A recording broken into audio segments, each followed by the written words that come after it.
નમસ્કાર, યલગાર ન્યૂઝમાં આપનું સ્વાગત છે। જોઈએ આજના મુખ્ય સમાચાર। છોટા ઉદેપુરના માલુ શિરોજ ગામમાં હવે કોઈ પણ ભ્રમમાં ના રહે। કાયદાનો સખત સપાટો પડ્યો છે। આ એસએમસીની સામાન્ય રેડ નથી, આ એક ખુલ્લી ચેતવણી છે। અહીં ફક્ત દેશી દારૂની પોટલીઓ નથી મળી, અહીં ઉચ્ચ ગુણવત્તાનો મોંઘો દાટ બ્રાન્ડેડ દારૂનો મોટો જથ્થો પકડાયો છે। જમીનમાં બનાવેલા ગુપ્ત ભોયરામાંથી પણ માલ બહાર કઢાયો છે। બુટલેગરો જે પોતાને ખૂબ ચાલાક સમજતા હતા, તેમના પગ નીચેથી જમીન સરકી વઈ છે।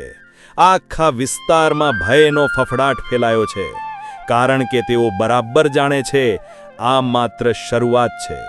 પોલીસની તપાસ હવે સામાન્ય નહીં હોય। એક એક કડી જોડાશે, એક એક ચહેરો બેનકાબ થશે। આ રમત હવે પૂરી થઈ ગઈ।